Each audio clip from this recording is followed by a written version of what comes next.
Welcome to அம்மங்கா kitchen. நம்ம இட்லி தோசைக்கு தினமும் சாம்பார் சட்னி பொடின்னு என்ன தான் நம்ம சாப்பிட்டாலும் இந்த கும்பகோணம் கடப்பா வச்சு சாப்பிட்ருக்கீங்களா? டேஸ்ட்டு ரொம்ப அல்டிமேட்டாக இருக்குங்க. வாங்க அது எப்படி செய்கிறதுன்னு பார்க்கலாம். அதுக்கு என்னென்ன பொருள் தேவை அப்படிங்கிறதையும் இப்போ பார்த்துடலாம். ரொம்ப டேஸ்ட்டான இந்த கும்பகோணம் கடப்பா ஒரு வாட்டி செஞ்சிட்டிங்கன்னா நீங்கள் அதை அடிக்கடி செஞ்சு சாப்பிடுங்க. அந்த அளவுக்கு ருசி இருக்கும். வாங்க அதை எப்படி செய்கிறதுன்னு பார்த்துடலாம். கும்பகோணம் கடப்பா செய்கிறதுக்கு என்னென்ன பொருள் தேவை அப்படின்னு பார்த்துடலாம். இப்போது ஒரு முடி சின்ன முடி தேங்காய் அதை துருவி வச்சுருக்கோம். இதனால் 1 கப் அளவுக்கு வந்திருக்கு. மீடியம் சைஸ் வெங்காயம் 2 கட் பண்ணி வச்சுருக்கிறது, 2 தக்காளி அதையும் கட் பண்ணி வச்சாச்சு. பூண்டு பல் 5 எடுத்து வச்சுருக்கேன். அது கொஞ்சம் நல்லா பெரிய பல்லாக இருக்குங்கனால 5 வச்சுருக்கேன், இல்லாட்டி ஒரு 7 சேர்த்துக்கலாம். சின்ன துண்டு இஞ்சி, கசகசா 1 ஸ்பூன், 7 பச்சை மிளகாய், 1 ஸ்பூன் அளவுக்கு பொட்டுக்கடலை, பட்டை கிராம்பு இந்த பிரியாணி இலை எல்லாம் சேர்த்து வச்சுருக்கேன். அது கூடவே கொஞ்சம் சோம்பையும் எடுத்து வச்சுருக்கேன். அவ்வளோதான் இதுக்கு தேவையானது. தாளிக்கிறதுக்கு எண்ணெய் 100 கிராம் பாசிப்பருப்பு க்ளீன் பண்ணி எடுத்து வச்சுருக்கோம். தண்ணியில் களைஞ்சிட்டு அதை இப்போது குக்கரில் சேர்த்துக்கலாம். ஒரு 1/4 கிலோ உருளைக்கிழங்க இது மாதிரி நல்லா சுத்தம் பண்ணி 2ஆக கட் பண்ணி அதையும் அதுக்குள்ளே சேர்த்துருங்க. அது தண்ணி முழுகிற அளவுக்கு தண்ணியை ஊற்றிடுங்க. கொஞ்சமாக உப்பு, இப்போ அது கூட கொஞ்சம் மஞ்சத்தூள் போட்டுக்கலாம். ஒரு 4 விசில் வச்சுக்கலாம். 4 விசில் வரட்டும். அப்போ தான் உருளைக்கிழங்கும் பாசிப்பருப்பும் நல்லா வெந்திருக்கும். குக்கர் 4 விசில் வந்துருச்சு. குக்கரும் ரிலீஸ் ஆகிடுச்சு. இதுக்கப்புறம் இது நல்லா வெந்துருச்சு பாருங்கள், நல்லா வெந்துருச்சு. இதை இப்போ உருளைக்கிழங்கு எடுத்து தோல் நீக்கிக்கலாம். இப்போது நம்ம தேங்காயெல்லாம் அரைச்சி எடுத்துகிட்டு வந்துடலாம். துருவன தேங்காய் ஒரு 6-7 மிளகாய், அது பிஞ்சு மிளகாயாக இருக்கும் அப்படின்னு நினச்சி தான் நான் போட்டிருக்கேன். காரம் இருந்தால் பார்த்து நீங்கள் போட்டுக்கோங்க. இப்போ கசகசா, பொட்டுக்கடலை, கசகசா இல்லாட்டி பொட்டுக்கடலை தேங்காயெல்லாம் மட்டும் வச்சு அரைங்க. இப்போது இந்த அளவுக்கு இஞ்சி, பெரிய பல்லாக இருக்கிறதால 5 பல் பூண்டு, இது எல்லாத்தையும் நம்ம தண்ணி சேர்த்து நல்லா நைஸாக அரைச்சி எடுத்துகிட்டு வந்துடலாம்.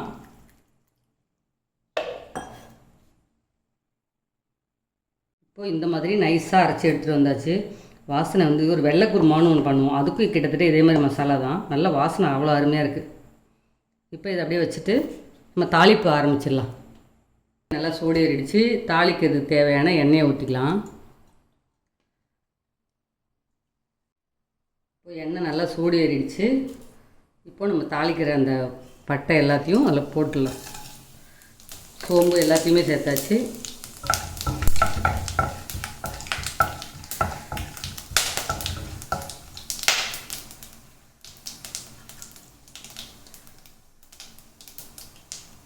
இப்போது கட் பண்ணி வச்சுருக்கிற வெங்காயம் 2 வெங்காயம் பெரிய சைஸ் கட் பண்ணி வச்சுருக்கேன், அது சேர்த்துக்கிறேன். கூடவே கருவேப்பிலை,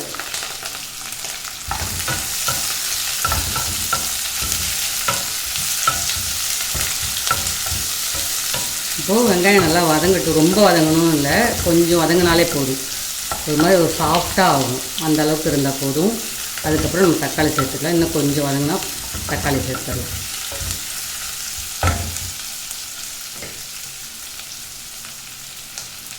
இப்போது நம்ம கட் பண்ணி வச்சுருக்கிற தக்காளி அதில் சேர்த்துடலாம்.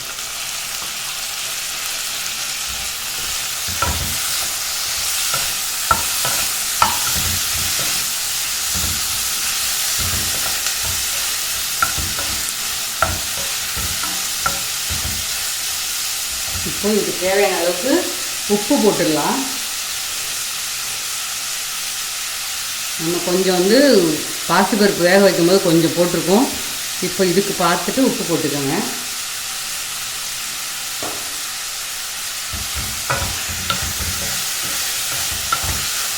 இப்போ தக்காளியும் நல்லா வதங்கிடும் உப்பு போட்டிருக்கிறதால.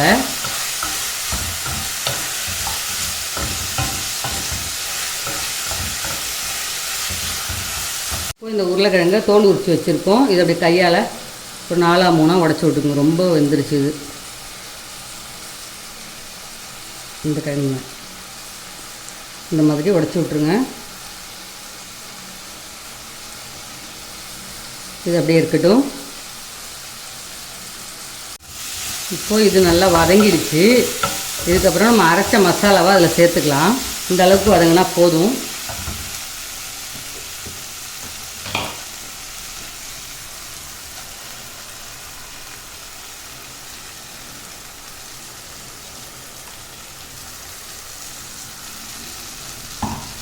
இப்போ இதையும் சேர்த்து நல்லா வதக்கி விட்டுக்கலாம்.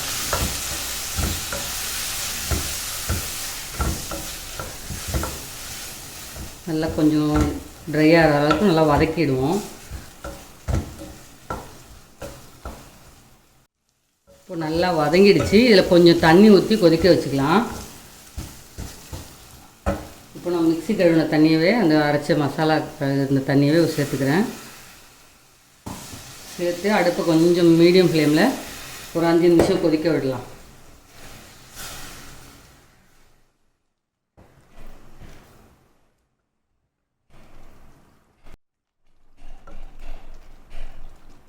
இப்போது நல்லா கொதிச்சிருச்சு. இதுக்கப்புறம் நம்ம அந்த வேக வச்சு வச்சுருக்கிற பாசிப்பருப்பு அதில் சேர்த்துடலாம்.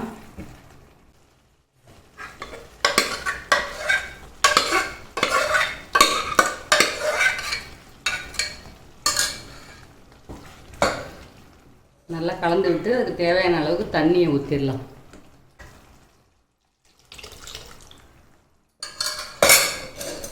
தண்ணியை ஊற்றி நல்லா கலந்து விட்டுக்கலாம். இந்த கடப்பா இட்லி, தோசை, ஆப்பம், இடியாப்பம் எல்லாத்துக்கும் ரொம்ப சூப்பராக இருக்குங்க. இந்த கும்பகோணம் கடப்பா வந்து ரொம்ப ரொம்ப ஃபேமஸ்ஸு. தஞ்சாவூர் ஸ்பெஷலில் இதுவும் ஒன்று. தண்ணியை ஊற்றியாச்சு. இந்த மாதிரி ஒரு பக்குவத்துக்கு வந்தால் போதும். அது அப்படியே மூடியை போட்டு மீடியம் ஃப்ளேமில் ஒரு 5 நிமிஷம் அளவுக்கு கொதிக்கட்டும்.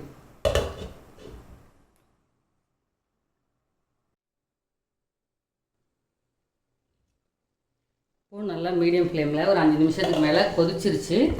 இப்போது நம்ம பொடிச்சு வச்சுருக்கோம்ல 4-3 அந்த உருளைக்கிழங்கை இப்போ அதில் சேர்த்துடலாம்.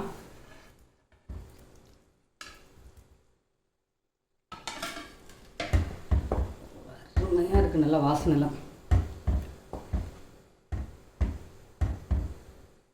அப்படியே ஒரு 3 நிமிஷத்துலேருந்து 5 நிமிஷத்து வரைக்கும் மறுபடியும் ஒரு கொதி வரட்டும். 5 நிமிஷமாக சிம்மில் இருந்து கொதிச்சிட்ருக்கு. போதும்.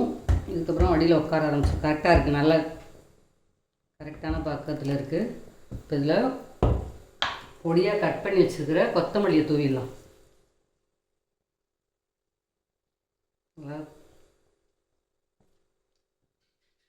அவ்வளோதான். இதுக்கப்புறம் நம்ம அடுப்பை ஆஃப் பண்ணிவிட்டு அடுப்புலேருந்து இதை இறக்கிட்டு சூடாக சாப்பிட வேண்டியது தான்.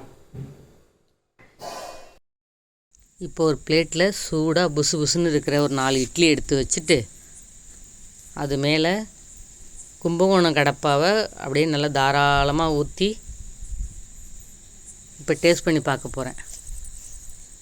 இப்போ நிறைய கும்பகோணம் கடப்பாவை ஊற்றி நல்ல சூடான இட்லியில் அப்படியே துவச்சி சாப்பிட்டோம்னா எப்படி இருக்குன்னு டேஸ்ட் பண்ணி பார்த்துடலாம். பாருங்கள் எவ்வளோ சாஃப்டாக இருக்குது இட்லி. அதை நல்லா தாராளமாக துவச்சி சுடுது வேறு. அப்பா,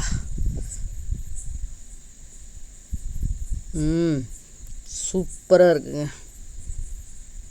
இதே மாதிரி நீங்களும் ட்ரை பண்ணி பாருங்கள். கும்பகோணம் கடப்பா வேறு லெவல் டேஸ்ட்டில் இருக்கும். நீங்கள் ஒரு வாட்டி செஞ்சிட்டிங்கன்னா அடிக்கடி செஞ்சு சாப்பிடுவீங்க. நம்ம அம்மங்கா கிச்சனை லைக் பண்ணுங்கள், ஷேர் பண்ணுங்கள், சப்ஸ்கிரைப் பண்ணிவிடுங்க. நன்றி, வணக்கம்.